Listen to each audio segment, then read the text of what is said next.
Hello, my name is Janice B. Gordon, and this is Scale Your Sales Podcast. Welcome to Scale Your Sales Podcast, listed number 9 of 43 best podcasts for every sales professional. I am Janice B. Gordon, the customer growth expert, recommended by LinkedIn Sales as one of 15 innovating sales influencers to follow. In this episode of Scale Your Sales Podcast, my guest, who is a positioning expert, talks about escaping the flip-flop zone and instead making quality decisions. In her book, Success is Easy, she really understands through her life experiences that success, if you focus on that, is easy, and gives you the strategies of how to do that and transform failure into progress. My next guest is the world #1 authority on expert and market positioning. She has been a professional speaker, business mentor for over 25 years and presented before thousands of people in 28 countries. She is the best-selling author of 10 books, including The Highly Paid Expert, Success is Easy, and Expert Positioning. So welcome to Scale Your Sales Podcast, Debbie Allen. It's an absolute pleasure having you on Scale Your Sales Podcast, and I'm really keen to dig into becoming a brand expert and positioning, market positioning. So first, how you turned your book into a bestseller on Amazon in just 1 hour. Tell us how you did that. Well, Janice, thanks for having me on the show. I really appreciate it. I really enjoy your podcast. You give a lot of great feedback for sure. Well, that was a book I wrote many years ago, and it was called Confessions of Shameless Self-Promoters. And I believe all of us, if we're going to scale ourselves up to the next level, we need to promote ourselves. You know, you need to toot your own horn instead of waiting for other people to toot it for you. And so I put that book out there in radio, TV interview report. That was what, you did back in the day. You'd advertise, you get on a lot of radio shows. And of course, I've done a lot of radio shows. And, but back then it was kind of starting out, and, I'd get on the little radio shows or I'd say yes to everything. And then I got a call from Casey Armstrong from the Howard Stern show. And Howard's, he says, Howard wants to be on the show because, he's a little shameless and he thinks your ideas are pretty interesting. And he wants you to come on and talk about the book. And I said, well, he's going to beat me up. That's like Get the Guest. That's not like a radio show. He's like, oh no. And I'm thinking, yeah, right. And Janice, we talked about this before we came on the show. I get a mentor or a coach for everything. The first time you do something, you want to come out, you want to be the best you can be. And that's really what helps you grow and scale your business, is just, getting help from somebody who's already been there and do that. So I thought, well, who's been on the Howard Stern? When I was writing that book, one of the people that was in the book, his name is Bill Goss, and he wrote a book called The Luckiest Unlucky Man Alive. Now, this is not the kind of guy you want to hang out with, but, he did have the knowledge of being on that show. And I called him up and I said, would you coach me through the process? And he's like, really? He said, first of all, we'll tell you don't want more than 4.5 minutes. Or it's going to go in a direction you don't want. This is not Oprah's Book of the Month Club. He doesn't promote books, but if you want to go for it, hey, it's, you're a speaker, you got a good story. So it was going to be a month out, when I called him every single week, and he's like, if he says this, it's kind of like the opposite of what you do when you want to get along with a podcast or radio host. It's like, you kind of have to attack them back, and then you balance out. It's kind of a crazy thing. So I got on the show. And then Howard says, well, it says you can make anybody shamelessly famous. And that's what the ad said. And I was like, I didn't want to say that. Right. I knew you'd go there. And I said, he goes, oh, but I've never heard of you before. I said, Howard, I'm on your show, aren't I? So it's kind of like, and so I was like, hitting him with these little zingers, and he laughed, and, it kind of gave me a little bit of a hard time. But then he says, I don't promote books, but I'm going to promote this book because I think everybody that has anything to sell needs to be promoting themselves. Because if you don't believe in what you're selling, including yourself, then you shouldn't be doing it. Go work for somebody else. And so he said the book title, and, and it went to Amazon bestseller in 1 hour. It was just crazy. It was before I knew anything about making bestsellers, anything about really doing a lot of interviews. But again, the lesson here, Janice, is, well, the power of the media, one, right? The power of your podcast here, too. Listeners can hear something and go, hey, learn something from there and want to continue to follow you. But also the power of just being able to promote yourself and put yourself out there and saying yes to things that scare you. Because every time you do something the first time is going to, make you a little nervous. I love that, because on so many levels, in terms of, I'm thinking about salespeople, the first time that you're presenting to a large group of people, you're going to be nervous, but get a good mentor, someone that's actually done it before. Even from, as you say, kind of like in the speaking world, it's really important to have someone that's traveled that path before, but really understand your audience, all of the research that you did on this person. You knew you were going to get beaten up and you were ready for it. And I'm sure if you hadn't done that research and you gave as good as you got, so you grew in his level of respect, he probably wouldn't have promoted the book. If he thought you were a bit of a lightweight, he certainly wouldn't have promoted the book. So sometimes you've got to stand for always you've got to stand for what you believe, and this is very much what you help experts.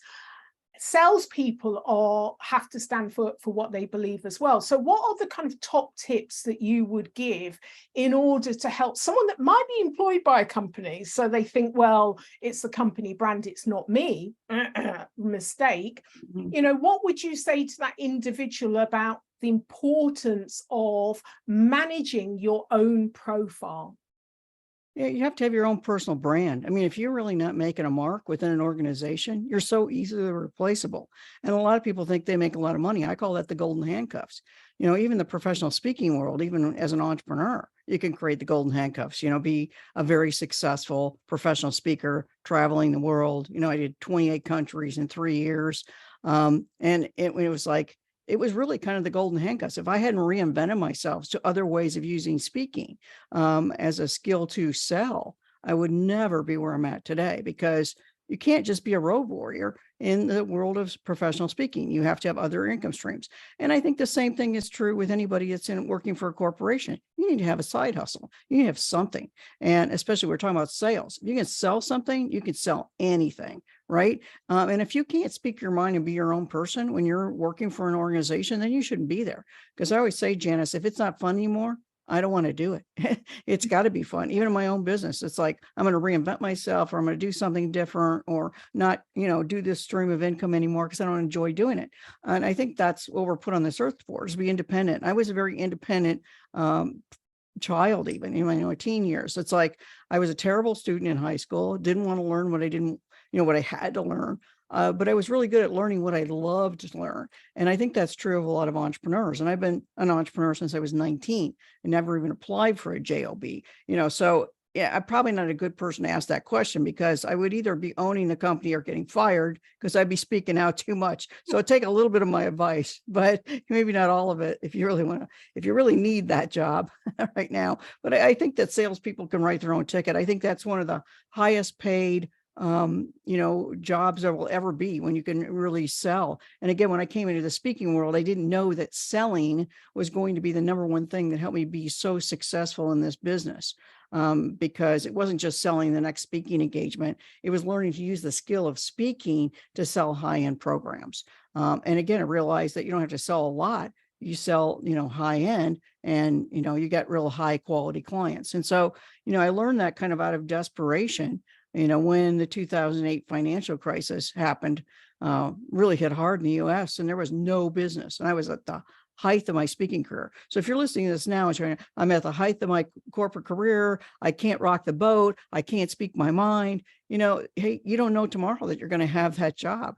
But, sometimes, just being your own person, if you position yourself in a way that you have your own personal brand and make a difference in that organization, then you're going to be irreplaceable, and you're able to pick and choose if you want to stay there or not. And I believe that's really true. As always, in the worst times as an entrepreneur, when you hit the wall, you fall down and you think, oh my gosh, what's next? I've done that many times. And often it's a blessing in disguise, that there's a different way or a better way to do something. And sometimes you're forced to do it. And I have a lot of clients that are corporate clients that come to me that kind of want to get out of the corporate market or want to create that side hustle of something they're going to do when they do plan to leave the corporate market, or if something changes, they've got that security, which is really smart to be able to have that there. And the thing is that, they all came from the same thing. All the golden handcuffs.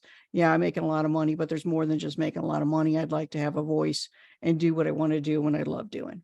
Absolutely, absolutely. There's an awful lot of founders that listen to this as well, and it's so important that they have their own personal brand, because it's that often sells the company, helps them to get investments.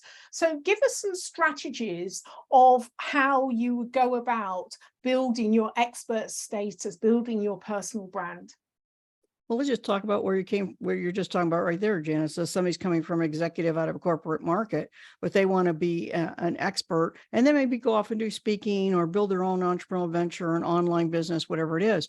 That credibility that they have from coming from the corporate market, leading teams, building a company to multi-million-dollar business, whatever it is that you've been able to help them do. This is the thing. That's about putting the efforts in where you really see that your efforts have got that kind of return, because now you leave with that portfolio. And, usually it's a resume going to another job. And in my case, my clients are usually leaving that corporate job, starting on their own thing, but they take that credibility and all the things that they've done. It's almost like taking a bag of skills, putting all your skills in one bag, but then you just go and you position yourself as an expert with all those skills and all that knowledge and wisdom behind you. You're definitely going to catapult in success, be successful much faster. And because there's a know, like, and trust factor, and you built the trust and the credibility because of your background.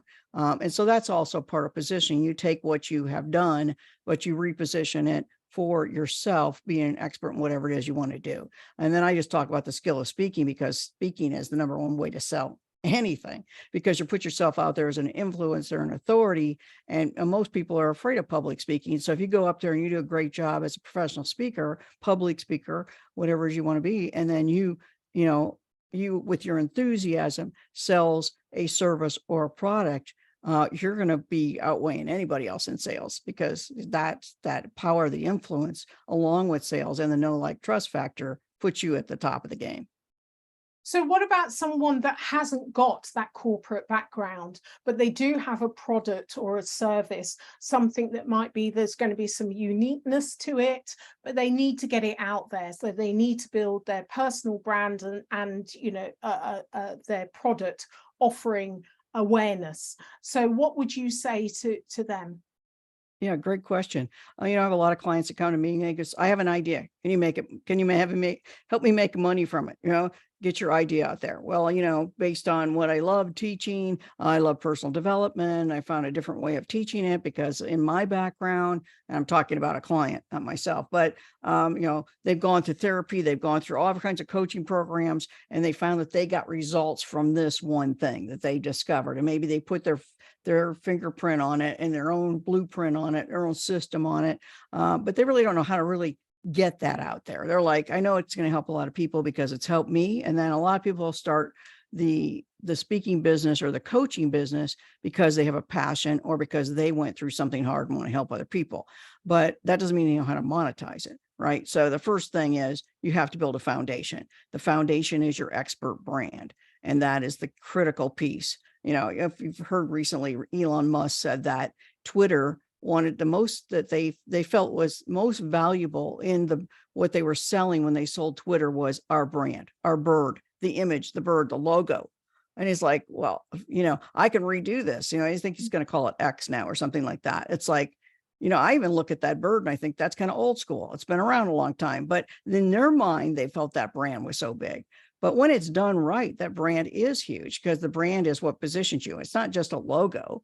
It's your unique selling proposition. If you see above me, you see I'm the world's #1 authority on expert positioning. How do I claim that? Well, I've been doing it for decades, and I claimed it because people would say over and over, you're the expert of experts. I was listening to what people were saying. I was listening to what could set me apart and set a brand where people, maybe if they didn't even remember my name, they would remember that brand, just like I had done when I wrote the book, Confessions of Shameless Self-Promoters. Everybody called me shameless back then. It was like, I knew the power of the brand very early on, right? And so that's really the brand as part of the positioning.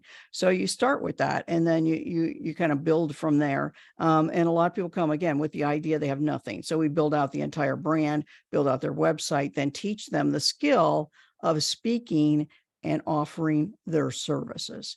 And that's where they go get most of their clients, so they can launch very quickly to go out, waive a speaking fee, because they're really not, at the level where they should have a fee yet, but we give them a fee, so there's a value.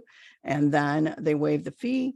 They have training of going out there and being a good speaker. And when they speak, the whole thing is engineered to make a sale. And so it gives people information enough to where they say, wow, you're speaking directly to me. I want that. Versus a one-on-one conversation, which a lot of people do, like come out of direct sales or network marketing. Let's go meet for coffee. That's a painful way to sell. It's like you want to be in front of a lot of people. And I used to hate networking. You'd never think that I hate networking, I'm outgoing, but it's like, no, I don't want to have to sell myself one person to one person. I want to be in front of the room. That's networking on steroids, because now you're the expert in front of the room, speaking to a group of people. You don't have to go around the room and sell yourself, because the speech sells itself. Your expertise sells itself. So the power of that is huge. And I'm not one to say I ran into the speaking business and everybody needs to be a professional speaker. I didn't even know it was a business 27 years ago, Janice. I had no idea. I ran clothing stores. I had women's clothing stores, built and sold women's clothing stores for 15 years. And I went to Toastmasters just to be, better at networking and communicating, to do fashion shows. I didn't plan to be a speaker. The only reason I became a speaker is because I saw a problem. And I think that's anything in sales is you see a problem, you're going to have a solution. And a lot of time that's what sales is. You're offering a solution to people's problems, and you just have to have the right solution for that market, that target audience that you're speaking to. And in this case, it was, I would go to these big trade shows and they would have no seminars. And I'm like, why are you not teaching people to be successful? You're just selling them stuff, but you're not teaching them to be successful. They're not going to be coming back buying if they don't stay in business. I said, I can do kind of like I can do a seminar, right? It's like, what do I know, right? And then I remember telling the meeting planner at the event, like, I can fill that room, standing room only. And then you ever say anything, Janice, and go, what the heck did I just say? Like, I don't know how to do that. But then I had to do it, and I did it. And that's really what launched my speaking business, because I knew that there was a problem, that they weren't educating people. I knew I had the solution. I might not have been the best speaker then, didn't have a lot of training, but I was in the right place. And what sold me, what ties into what we were talking about, is the credibility of my background. Started from zero and bought a business that lost money and built that business to a multi-million-dollar business. So I knew some things, right? And a lot of you that are listening here, you don't have to be a good speaker. You just have to have enough of credibility of background, success of what you've done, that other people listen to you and say, I want that. I want that information. Can you teach me how to do that? Well, yeah, maybe I could. Yeah, well, there's going to be a lot of people on this Scale Your Sales podcast that's, rather than speaking, they'll be thinking about, okay, how can they present themselves better? They're not necessarily on big stages, in audiences. And, they might say in a kind of B2B enterprise environment that the kind of standing on stage and making an offer is not really, the environment that they kind of work in. So, what would be relevant to them that are in the kind of in the sales environment, doing presentations? How can they capitalize on this? Sure. Well, before I ever became, speaker and selling into any of that stuff, I had to sell my ideas as an entrepreneur to a banker. I had to sell my ideas to anybody that wanted to invest in my business and my real estate investment business. I mean, you just sell your enthusiasm for what you have. It doesn't this, when I say a stage, that's just an example. Your stage is a boardroom. Your stage is a Zoom call. Your stage is, in a meeting, within a corporate meeting where you stand up and give your voice and you have ideas, and you have to sell your ideas, especially when your ideas are a little against the grain or a little different. And you need to have earn the respect from the group. You're not, if you just sit there and you just say, I don't want to speak because I'm afraid of public speaking, and you're in the boardroom and you don't speak up, are you going to be now acknowledged when there's somebody that gets a raise? And no, it's, that's kind of the way it rolls. It's like people that have a voice and are comfortable speaking up, those are the ones that are going to be picked for leadership, and those are the ones that are going to get raises. And so when I say speaking, it's so many different ways now. And even somebody that wants to even start a side hustle, you can do a complete online business and do Zoom. So you don't ever have to step on a stage ever again. I mean, the pandemic kind of gave us that gift in a way that we all went online, and now we accept it more than we've ever accepted it before. But in meetings, we got used to that. It's like, how you show up every day is how you show up. It's like, you need to show up your best, like as nobody's watching, and you need to show up being at top of your game, knowing that you're prepared to go in that meeting and have a voice, because that's what's going to make a difference. And so when I say speaking, it's really having a voice. So what mistakes do you see enterprises make in market positioning? Well, we've got some good examples of that right here in the States. Budweiser, it's like, let's just say, well, the saying is, you woke, you broke. Okay, so that's just one saying, right? It just happens to be the case because they didn't really feel that the backlash of the Americans would be, I'm going to boycott Target, I'm going to boycott Budweiser, I'm going to boycott anybody that changes, no matter how powerful and big that brand is. And those are huge, huge brands, and they lost millions, billions of dollars. And we're seeing it happen and playing out. So it really does make a difference. You have to know who your target market is, and you need to speak to them at all times. And when you offend a target market, or the mass majority of a target market versus going into a narrow part of that market, there's going to be some backlash. And I think that's, we've seen it happen in big corporations right now. I don't care how big you are, I don't care how big the name is. Anybody can go down at any time, and we see it, especially now more than we've ever seen it before. Don't you think that there's a certain beauty in that sometimes corporations, and we have our examples here in Europe and the UK as well, that they feel that they're untouchable, and then someone says something, and they still see the wrath of their audience because they weren't really in touch with their audience. And I think there's a certain beauty in that, really. I don't know what you think. Oh yeah, it's that we all have a voice, and we have choices. You're not the only game in town. I don't care how big the company is. People don't have to shop at Target. They can go shop at any other store, right? They don't have to give their money to a company if they don't respect them. And I think that's, just always being true to your brand, who your market is. And again, the beauty, again, like you said, in that is that things change, and you got to be on the top of your game. And I think that leaves a lot more opportunity for people that stay on top of their game and do pay attention, because now that we have companies that are saying, hey, there's some other companies out there that are really awesome, and they pay attention to their customers, and they make a big difference, and they really care about us, especially when you feel like your own government doesn't care about you and that you're not being heard. There's less trust than ever before. And that trust is penetrating through corporations, it's penetrating through big pharma. And we don't have to get political on this, but it's penetrating through everything. I don't think there's ever been a time, Janice, like you said, that we have a bigger voice than we ever really thought about, because we think, oh, we can't control all of the things that are happening. Yes, we can, because our voices are huge and they're being heard. I absolutely agree with that. And, in your book, Success is Easy, you talk about escaping the flip-flop zone and making quality decisions, which is aligned to what we've just been talking about. So explain that further. Yeah, well, I wrote the book Success is Easy because no one has ever said success is easy. You ever anybody tell you that? And so I actually sold that book to Entrepreneur Magazine. And there was like my dream publisher. And I came up with the idea and got on a call with them, and got a referral from somebody else I know. The power of building relationships is massive. And that's how I got in. A lot of times that's it. You speak up in a relationship, and that was it. I got into Entrepreneur Magazine because I spoke up in an audience of 100 people who are supposed to be spokespeople, that are supposed to be professionals, and nobody stood up except me and raised my hand and congratulated the speaker for having a best-selling book through Entrepreneur Magazine. I did. And I said, congratulations, that's amazing. That's my dream publisher. And he says to me, I will give you the contact. Wow. And nobody else even asked. And I was published by it. And there's only other person I know that's been forward to that is one of my personal clients that I got them into Entrepreneur Magazine as well. Well deserved.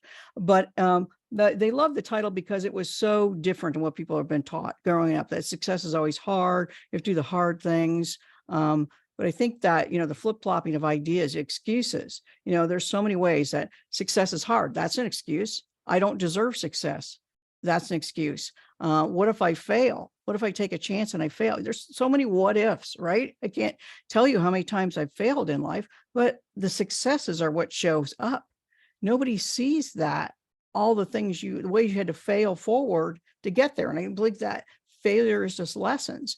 And so I really taught it in a way that it was like a lot of my personal stories growing up in a family business, and, in my mindset of how I believe that the right opportunities in front of you, like success was easy. I spoke my mind and raised my hand. I got an entrepreneur deal along the way. But I mean, I've always run my life like that, because I believe that if you build relationships, that's a great way to have success. If you have a positive success mindset, that's a way to build success. If you believe, and this is a huge one, Janice, if you believe you have value and you value your worth, you will never sell yourself short. You won't ever have to discount what you offer. And that's something I learned, a lesson growing up in a family business from my father. It's like, you don't have to discount anything. If you give great value, then people will pay the price. And you don't want the people that come in for the deal. You want people that are high quality, that get your value and understand you. And I've carried my business on like that for all my adult life. And I think that's very relevant in sales, and especially in challenging markets as well. You've got to hold firm and offer more value. So how, if you're on a desert island on your own, Debbie, what would be the one thing you took with you? My book, Success is Easy. No, I'm just kidding. No, what would I take with me? I'd have to say my husband, because he'd probably figure out a solution, but that probably would be the best thing, because he's like a solution oriented. But you know how men are sometimes, guys that you're listening here, you always want to give a solution. So we want a trusted man in our life that will always help us come up with solutions. So he'd figure out a way. He'd make a boat out of a palm tree, who knows what, but we'd be out of there. And I know that to be true. And I'm a survivor too, because we're both been entrepreneurs our whole life. It just sounds like this is your character. You're the survivor. You're the one that, put yourself forward. That's what you've told me about a lot of what you do. No one else did it, so I did. So I would imagine actually you'd fare okay on a desert island. Yeah. And then I'd have him, and he's like that too, because he's been an entrepreneur, and we're both like solution oriented. So, we're the two, like, okay, this happened to me. I was in an earthquake on the 40th floor in downtown Los Angeles, the big earthquake, right? And the whole thing is like swaying. I'm like, my life is over, right? And people are freaking out, running out in the hall. And I'm like, okay, this is my job now. I'm supposed to help people. And I kick into leadership mode right away. Okay, we're going to do this. Like, I don't know what to do, but it's like, we're going to figure it out. We're going to do this. Right. And then we're going to go grab your stuff, go grab your valuables, get out here in the hall, come back in 1 minute. We're going to run down these stairs, and it's like, I just had somebody there that I could help. And my husband's been in near-death experiences where, he helped other people, and that's how he survived. And so I think that's, comes into a big play in business. I think that we learn this as entrepreneurs. Like, there's just a survival mode. There's no accepting failure. There's bumps in the roads, and you got stories from that, but nobody's going to take us down, because we're going to reinvent it. We're going to change it. And I think that's, if you have that mindset, success really does come easy for you, because you're going to meet somebody that's going to give you an opportunity because they respect what you're doing. You're going to move past obstacles. You're not going to use those excuses, and you're just going to keep moving forward. And I know people be listening to this going, oh yeah, that's because you've had success. No, it's because I've earned every step of that to get to this place. And you can do the same thing. And I'm here just a little bit of motivation to tell you today, success is actually easier than failure. When you think about it, Janice, you're on this podcast all the time, giving people advice, bringing in some of the top experts in the world. And there's so many podcasts and books and things, so many opportunities to learn to be successful. And why do people actually accept failure over success when we're surrounded by success opportunities? I don't understand that. Mm-hmm. Well, I'm sure they're going to learn a lot from listening to you here on the podcast and be motivated by your inspiring words. So thank you. How can listeners get hold of you, Debbie? Janice, thanks for asking that. They can go to my website, debbieallen.com, DEBBIEALLEN.com. And they can also go get a free gift at expertpositioningsuccess.com. expertpositioningsuccess.com. I put together a plan. You can actually become an expert, create a business plan. So if you're thinking about, you want to create an expertise, a side hustle, or whatever it is, that's a great resource to give you a step-by-step blueprint, and actually even put together a one-page business plan to make it happen. So my pleasure to be able to share that with your listeners here.